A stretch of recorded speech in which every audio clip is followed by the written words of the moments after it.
कहा ठीक है जाइए। गया, राजा बोले क्या हो भाई, तुम्हारे विषय में हम सोच रहा था। कहा महाराज ठीक है, मुझे मरने का गम नहीं है, सेठ बोला मरने का गम नहीं है, लेकिन हाँ हम आपसे कुछ कहना चाहते हैं। बोले राजा बोलो। तो बोले कि ठीक है, मैं ऐसे नहीं कहूँगा, गाना गाकर कहूँगा, ठीक है। तो बड़ा अच्छा गाना गाया। अरे एक तो साधु ऐसा देखा, अरे एक सन्यासी ऐसा देखा, एक तपस्वी ऐसा देखा, जीता हवा की खाए, मैंने हवा पीकर जीता था। दूसरा तपस्वी ऐसा देखा, रात में मछली भून कर पाए। लोगों से सन्यासी कहता, घूमता भेष बनाए। एक राजा तो अंधा देखा, कुछ भी कहा न जाए। आवन समझे तावन समझे, बिना गलती फांसी सुनाए। ठीक, अब कहा वही बिना गलती की फांसी। लोगों ने, दरबारियों ने कहा कि महाराज इस समझ में नहीं आया, थोड़ा इसका अर्थ बताएंगे, इसका अर्थ क्या हुआ। कहा अब शुरू से अंत तक सारी बातें बता दी कि हमारी पत्नी है, पूरी बात बताया। एक ठग कहा कि हम कुछ खाते नहीं हैं, एक तो ये है कि हमें भरमाया, हमारी पत्नी लेकर भाग गया। और दूसरा ये ठग है जो नदी के किनारे रात में मछली घूम कर खा लेता है, दिन भर लोगों से कहता है कि हम कुछ खाते ही नहीं। आप तीसरा महाराज जी आप हैं कि ऐसे के कहने पर मेरी फांसी का आदेश कर दिया। राजा कहा हाँ यार ये तो बहुत गलती हो गई, अब इसी का फांसी दो। अब लास्ट में उसको छोड़ दिया गया, सेठ को और सेठ की पत्नी को। लेकिन हाँ छोड़ा गया, ये तो रही कहानी या दृष्टांत। लेकिन इसका भाव क्या है? भाव यह है कि कृपणता से मत जिए, कंजूसी से मत जिए।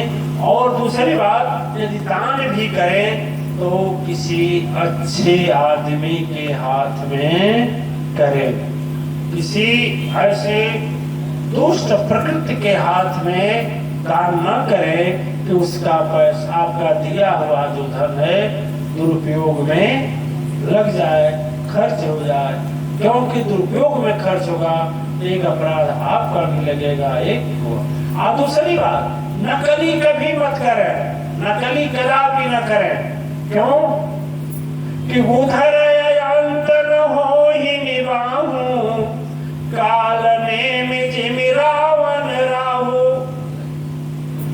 जिस समय नकली का पर्दाफाश होता है दिव्यात्माएं, उस समय लोक और परलोक कहीं ठिकाना नहीं मिलता। काल नेम जिमि रावण राहु। राहु का नाम सुने होंगे। राहु जब समुद्र मंथन हुआ और समुद्र से अमृत निकला तो देवता का भेष बना करके कहा, देवता का भेष बनाकर देवताओं के लाइन में बैठ गया अमृत पीने के लिए। अमृत पीने के लिए जब बैठ गया तो तुरंत भगवान विष्णु अमृत देने के बाद पहचान गए। और जब पहचान गए कि तो राक्षस है, तो सर से चक्र सुदर्शन से उसका गर्दन काट दी। अंत क्या हुआ? बेकार हुआ।